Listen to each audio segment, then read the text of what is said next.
Yeah, thank you, and it's my pleasure to be here. Basically, I'll be addressing students and academicians. So, there is going to be a big challenge going forward because India is on the, you know, will be starting from the next year to adopt IFRS, what we call it as Ind AS. However, as I was telling, the difference between Ind AS and IFRS is going to be only few. So there are around 9 or 10 carve-outs which are there. So we will not be actually told as compliant with IFRS. However, we are going to be there 90%. So basically, if you look at the conceptual change which is going to happen between what is the today's Indian GAAP, today's accounting standards, and what is going to be ahead, I think all of us should be aware about that, because without those changes in the basically adapting those changes is going to be very difficult going forward in reporting, financial reporting also, and even in the financial management. The financial management is a subject where, let's say, a lot of financial instruments will come. Now financial instruments will be looked after in a different way. There will be a different accounting of that. So you keep in mind before you suggest any companies or any of your client to do that. So quickly.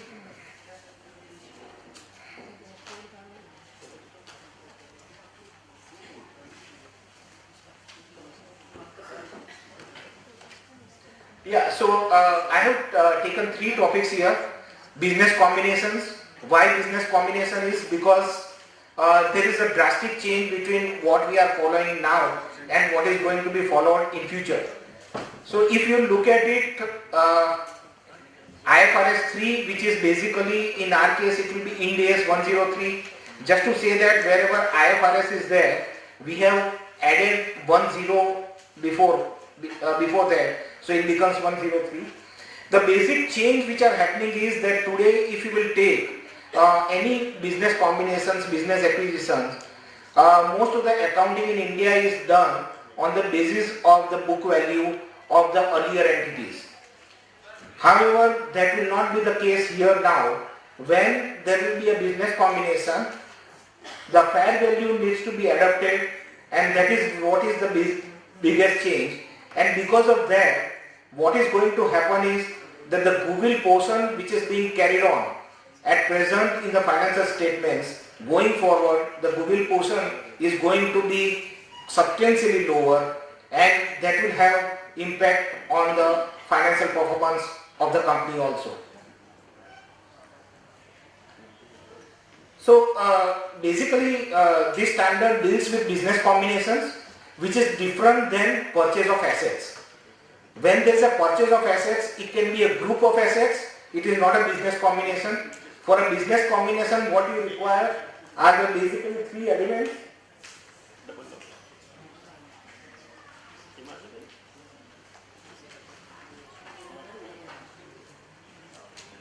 So you require basically 3 elements.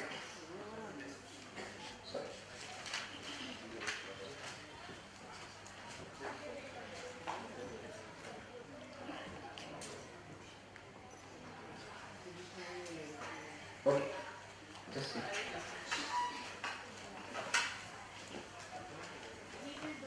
Yeah. So basically 3 elements are required: input, processes, and output. So basically what it says is that without the processes, there cannot be a business combination, because for any business you require a processes. Without that, it is just like an asset or liabilities. And that is where the biggest change is going to be there. When you are saying that there is a business combination, the business combination has to be done on the basis of the fair value accounting. We have a different method which is being used. Yeah, go to the next slide. So basically in steps for accounting here is that you need to first find out that who is the acquirer, because in our case, whichever company is finally surviving, at present we are treating that as an acquirer. that is not going to be the case. So first you have to find out who is the acquirer. Second, you have to find out is that what is the total consideration which is paid. Why I am saying that is that many times the total consideration is being paid not by way of a cash, but it can be in kind. So it can be that equity shares of another company is given, the debt portion of another company is given, you are taking over the liability of another company, or all that will be a part of the consideration. So you need to arrive at the consideration, and there are a lot of cases which are happening recently where the consideration also can be a contingent consideration. So contingent consideration will mean that going forward, depending upon the event which happens or depending upon the target, certain targets which are achieved, you will get the additional compensation, and that also then is a part of the consideration. So take an example that a company say that for 2 years if there is a growth of 20% in revenue, and then in that case that additional consideration will be paid because it is considered that because of the goodwill which has been there for the company, you are getting the additional business. So that is the kind of things which are to be dealt with. Then finally the most important thing is to arrive at the goodwill. So any business combination, generally there will be a goodwill, because what is goodwill? Goodwill is the portion which cannot be identified to a particular asset, and still you are paying for that. That becomes a goodwill. Right. Next is we have said what is business combination. Okay. So as I was mentioning, for a business combination now it is mandatory to follow the second method, which is a purchase method of accounting, which is nothing but that all assets and liabilities need to be valued fairly. Fair valuation needs to be done, and it cannot be done at a book value.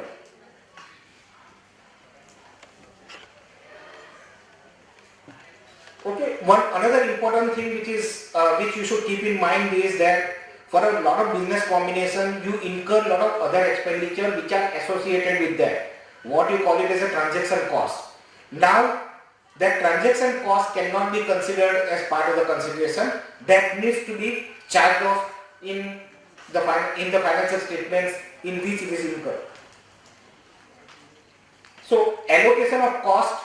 So we need to keep in mind that there are various assets and liabilities. There may not be certain assets and liabilities which are in the books of the company which you are acquiring, but you need to identify that and give the value to that and take that as a part of the consideration, and what is the final goodwill amount which is there.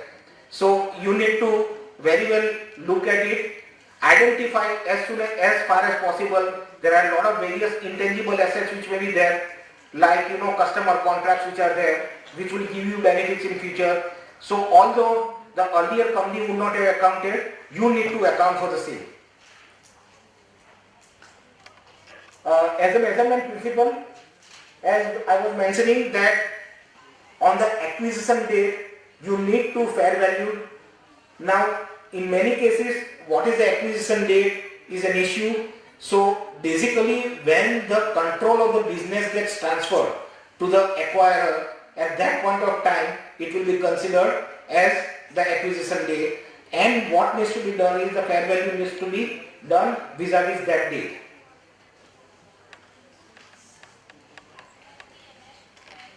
So there are certain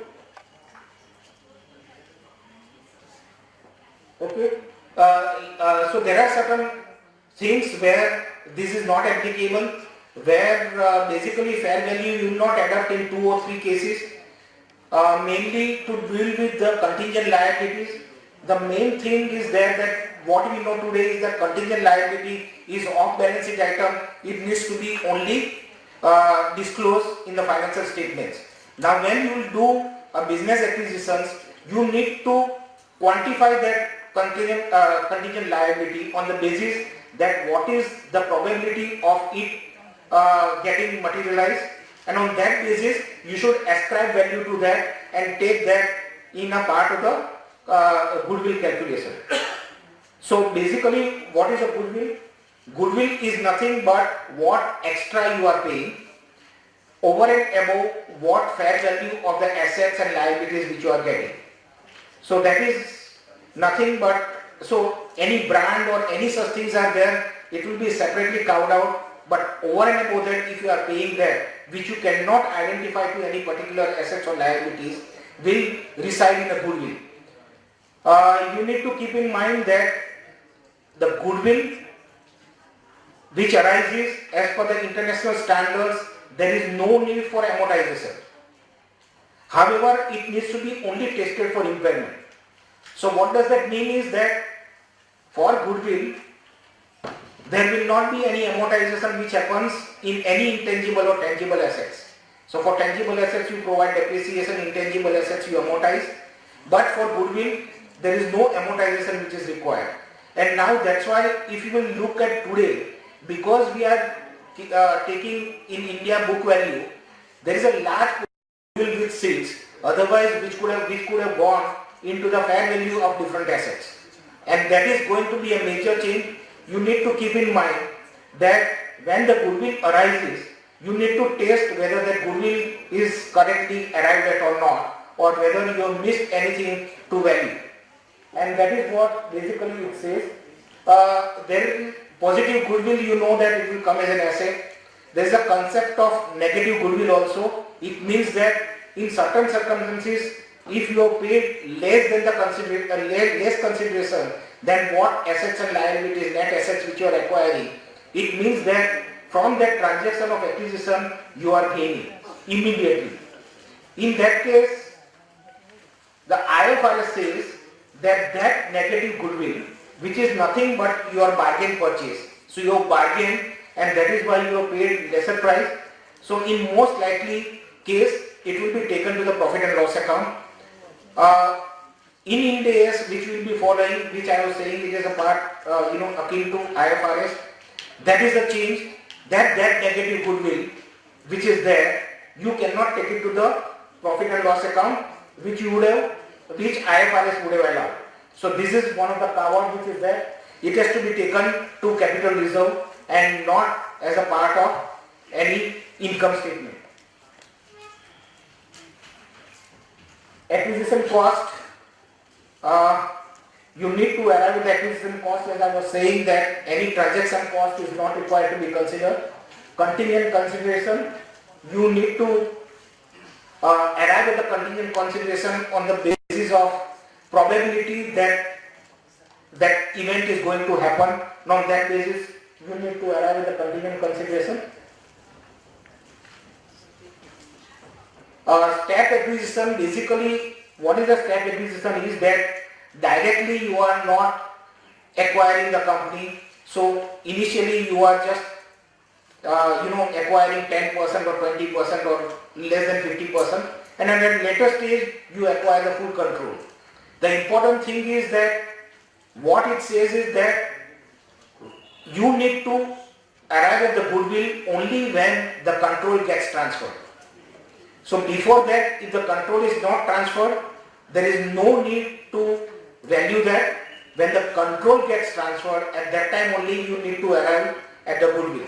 And for that purpose, what you need to do is that previously whatever shares which you would have purchased for that company, you need to fairly value that also in the subsequent amount. So without selling those shares, you will be booking some gain. Let's say if you have purchased some shares at 50 rupees and now at the time when the control gets transferred, its value is ascribed at 80 rupees, then 30 rupees gain you will be booking without any sale of the shares, right? So that is a major change which is happening in the accounting. So classification of investments, whether it is control exists or not, there are various rules. Basically it says that the control will exist where you have a power to govern the governing body of that particular entity. Now here I want to highlight that generally you require a 50%, more than 50% voting rights for controlling the board.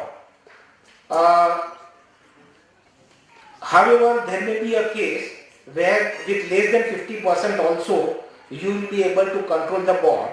If you will be able to control that bond by way of some kind of understanding or written agreement, then also it is a control. But without that also, now there is a concept in IFRS of de facto control.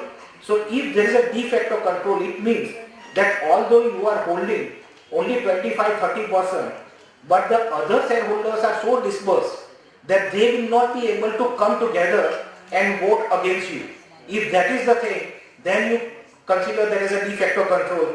Now when IFRS, when IndAS will be taking in the next year, we need to see that our large conglomerate like Tata's, Birla's, what they are doing when they are not having a sufficient number of shares or sufficient voting rights. That de facto control, how they are applying, one need to look at that. Coming to a second topic which I want to take up is the fair value measurement.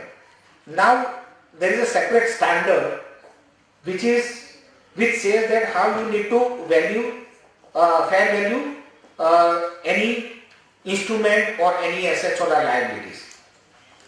There is a separate chapter which only deals with that what is the way you need to fair value anything, but it doesn't say that what needs to be fair value. So for that you need to go to different standards and look at it. You have to go by that. But wherever the fair valuation is required, this standard will be helpful to arrive at the fair value. So basically it talks about a fair value is the price that will be received to sell the assets or pay to transfer the liability in an orderly transaction between market participant at the measurement date. So important thing is that it has to be orderly transaction and it has to be looked at from the market participant's point of view, right?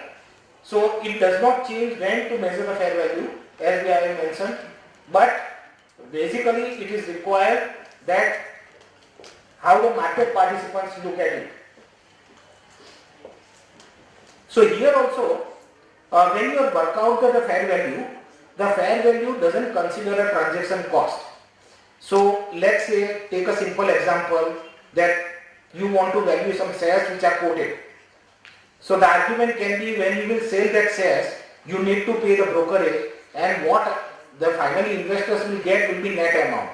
But that is not required to be considered. Fair value needs to be only at the value at which it is quoted without any adjustments. However, in case of a non-financial assets, there can be some changes which are there, and even in the case of a financial assets where basically the term becomes the characteristic of that asset or liability, then only there is a change which is required. So as in the second bullet it is mentioned that if there is a transportation cost involved in transferring when you are buying something or when you are going to sell something and you have to deliver that particular item to someone and there is a transportation cost involved, then in that case that transportation cost you need to take into account when you are arriving at the fair value, right?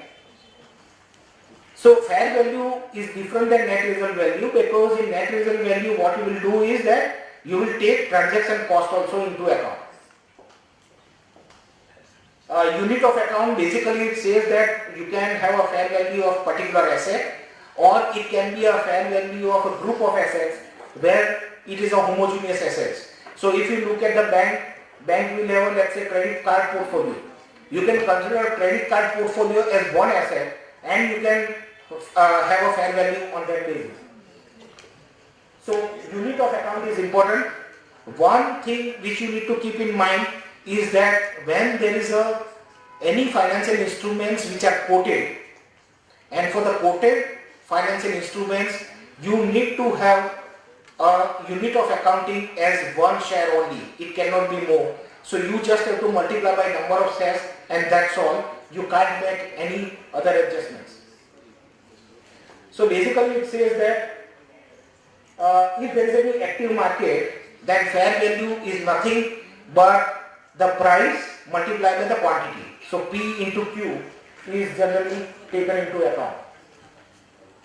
Characteristics of assets and liabilities can be different. Let's say today you say that I am holding certain shares where there is a restriction to transfer because of certain agreements. Then that becomes restriction to transfer becomes a characteristics of that particular item. But generally it will not be applied. When it becomes a characteristics, then you need to take that into account in arriving at the fair value, not otherwise.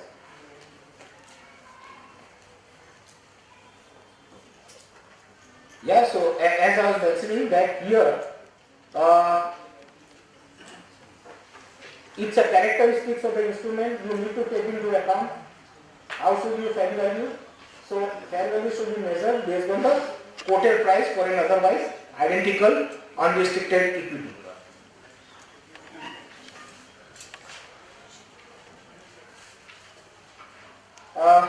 For non-financial assets, financial assets it becomes very easy because it will not have any alternative use.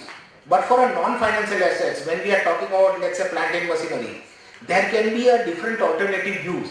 So how the fair value needs to be arrived? Fair value needs to be arrived on the basis that how best that particular asset can be put to use and what is the maximum values you can arrive at.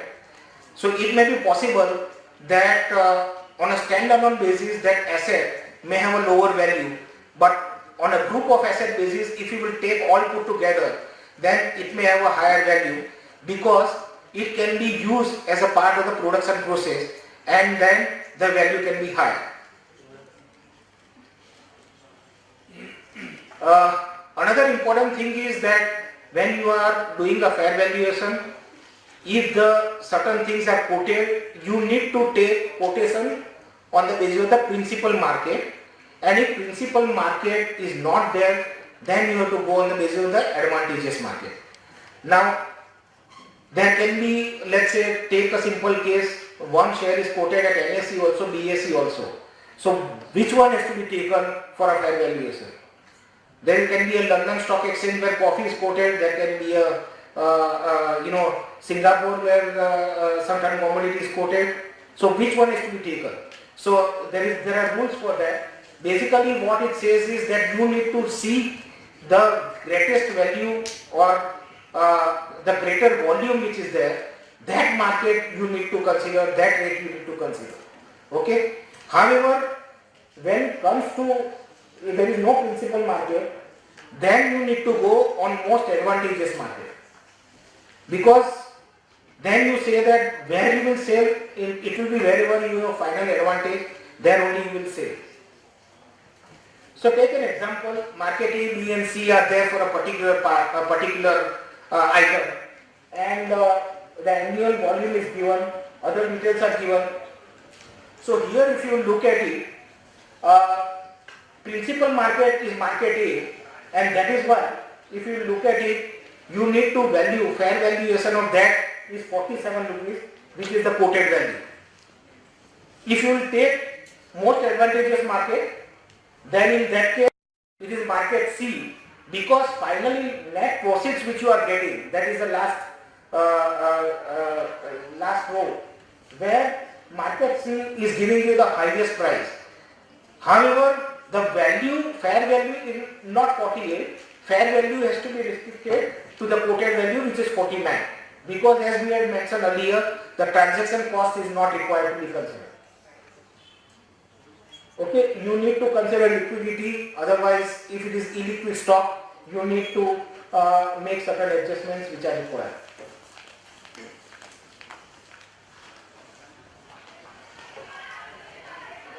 So coming to valuation techniques,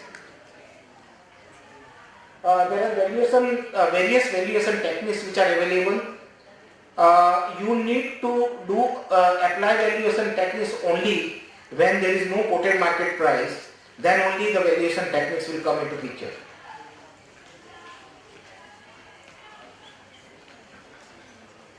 Okay, Only what basically it says is that when you are purchasing that asset or acquiring an asset, at that time if you have used certain valuation technique to purchase that asset, then in that case that same technique you can use it subsequently in arriving at the fair value. Unless there is a substantial change in the new market development or there is a valuation techniques, improved valuation technique which is available. So for a consistency purpose, basically what it says is that you need to apply the same method which you would have used at the time of acquisition. It's important that fair value have a different hierarchy. It is called as level 1, 2 and 3. It is important to know that if you will do level 1 hierarchy, there is not much disclosure which is required. But if you are applying level 3 hierarchy, there is a lot of disclosure which is required because that can be quite judgmental, and that is why there is a lot of disclosure required. Most of the companies would like to fit in into level 1 and 2, that is why, so that they don't have to give much disclosure. So what is level 1? Level 1 is nothing but a quoted price which are there. So if any company or any commodities or any assets are quoted in a normal market, you can take that will be considered as level 1. Level 2 basically will be, it's not directly quoted prices available, but by looking at a quoted market price, different observables, if you use that observables in utilizing for the valuation of your product, then it will be treated as a level 2. So you need to keep in mind that in level 2 also, you need to use a quoted information which are available, but that may not be for your company, it can be for a different companies, but then you will coordinate that and use it for your company. However, level 3 will be unobservable inputs to a valuation technique. So in level 3 it says that you need to use certain valuation techniques, and there are a lot of unobservable data which you will be using, like when you use a discounted cash flow, you know that we will be using, let's say, what is the discount rate to be applied. So that is going to be a judgmental, and that is where it will come into level 3, and then there will be a lot of disclosures which are required. So fair value hierarchy, we have seen that it will be level 1, 2 and 3 wise. Coming to financial instruments, that is a standard which will come into India before it is adopted internationally. Because internationally they have given the time up to 1st January 2018 period, it will come during that period. However, we are going to have Ind AS for certain companies, more than 500 crores net worth from next year, and in that case, equivalent standard Ind AS 109, you need to apply that. And that is why there are a lot of things where you will not have any guidance where this will be required to be done. Now, important thing, if you look at it, that financial instrument standards cover basically 3 things: financial assets, financial liabilities and derivatives. So it gives what are the accounting to be done, and also it deals with the hedge accounting. So it's a great tool, financial management. When you are doing a hedging, you need to consider that what will be considered as a hedging. So there are various rules around. Now of course those rules are relaxed, but you need to fit into your risk management policies, and that is where I think it is important to know that what can be considered as hedging. So basically this chart will say that how you need to value your financial assets, liabilities or any kind of financial instruments. Take a case of a debt instrument, the first thing. So basically what is debt instrument? Where there is a contractual cash flow characteristics, then it will be considered as a debt instrument. So there is a principal amount which has to be repaid on certain time. There is an interest element which is fixed. There can be a premium which is payable at the time of maturity, but all this is well defined and you know that when actually that outflow will happen. Then in that case, these debt instruments, once it passes that test, you need to look at it whether you have an intention to hold till maturity. If you have intention to hold till maturity, then in that case, it will be considered on the basis of amortized cost. It means that you need to work out that what is the effective interest rate which you will be paying, and on that basis that will be valued. If you can also choose to apply that on the basis of fair value through profit and loss account. So it is like a trading call which you need to take. You have a plan or you have a past experience to sell those type of liabilities, then in that case you will go through fair value through profit and loss account. And the third is, which is nothing but a fair value through FVOCI, so fair value through other comprehensive income. This is the new element which has come, that although it will be a part of the profit and loss account, other comprehensive income will come after profit after tax.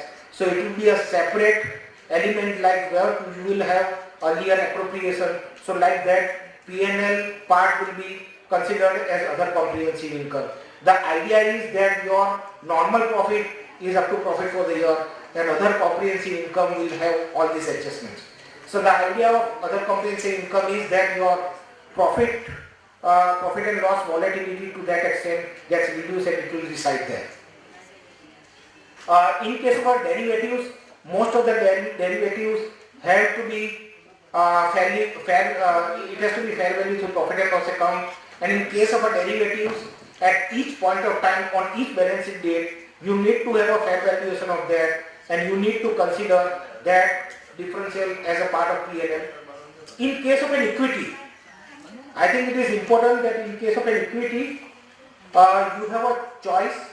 Either you can say that it is my trading portfolio, and that is why it will be FVTPL. It means that any change in a fair value, I will take it to the profit and loss account. Second one is that if you don't want to take it to the profit and loss account and you are going to have a long term and you are not interested in the fluctuation, then in that case it says that you can treat that as a fair value through other comprehensive income. So there also those instruments or those equity will get fair valuation. However, that differential will not be routed through profit and loss. It will go in other comprehensive income. Now, important thing you need to keep in mind, which is very difficult to envisage, is that when at the time of sale, you cannot bring anything into the profit and loss account. Once it is in other comprehensive income, it will remain in other comprehensive income only. So you cannot. So previously, it was allowed from other comprehensive income to take it to P&L. Now, once it is other comprehensive income, you cannot take that into P&L. So you have to really look at it that you have a long-term interest in that company and you are not interested in the fluctuation, but you are interested in the dividend element of that.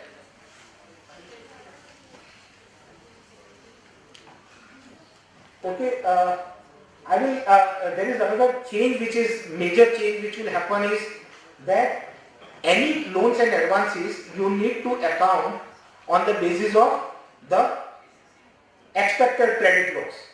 So you need to consider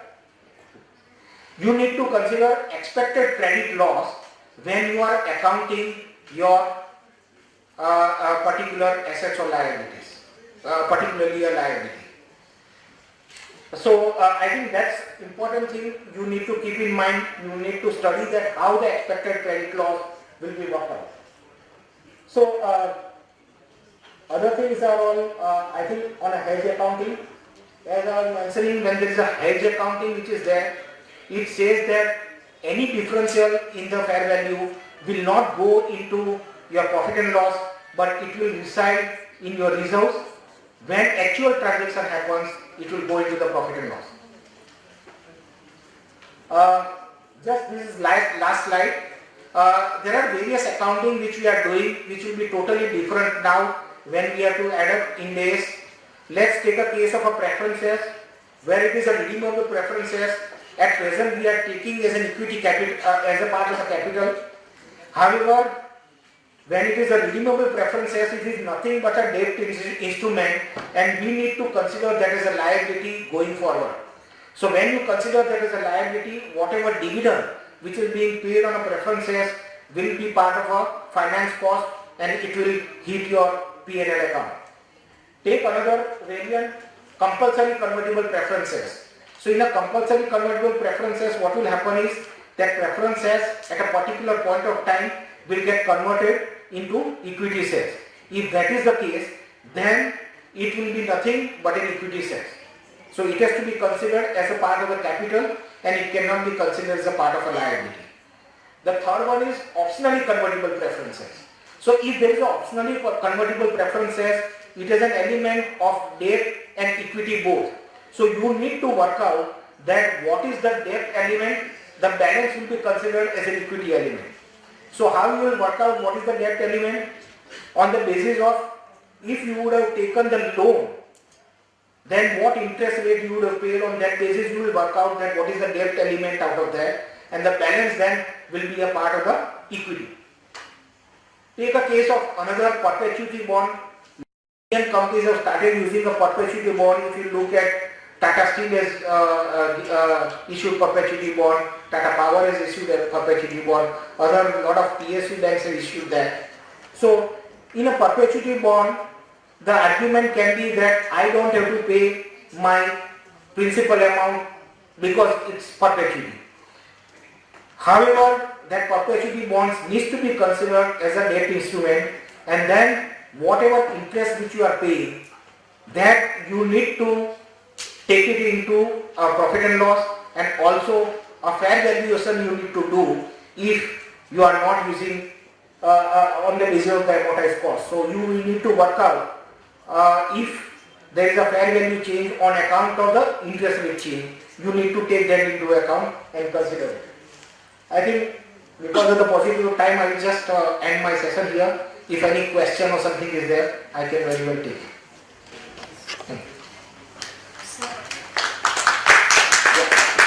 Yeah, one or two questions. Yeah, please. As per Ind AS, will it be kept in fixed asset forever? Yeah, so as I was mentioning that goodwill is not required to be amortized, but it needs to be tested for impairment.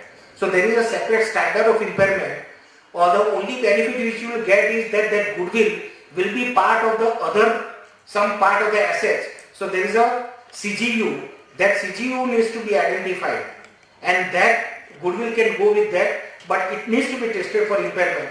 So rather than, so if there is a deterioration, you need to take that into account. As per Ind AS 113, that is fair value measurement, we have to measure the financial assets at fair value, but it should be at quoted value, and that brokerage need not to be considered, but transportation cost is to be considered. So can we take brokerage as transportation cost, because brokers charge for delivery of shares? So no, so actually transportation cost is different. Transportation cost will not generally come in case of financial assets. It will come in case of a non-financial assets. Let's say if you have a plant and machinery and your supply and you need to give that delivery at Rajkot, so you will say that if I need to give delivery, I need to incur a transportation cost. So my finally what I will get will be lower amount. So for So that's non-financial asset, transportation charge. yeah. Generally for financial assets there will not be transportation cost. And that delivery charges that broker used to take. So that is nothing but a brokerage. So generally you don't take that into account. Okay. Yeah, that's it. Thank you.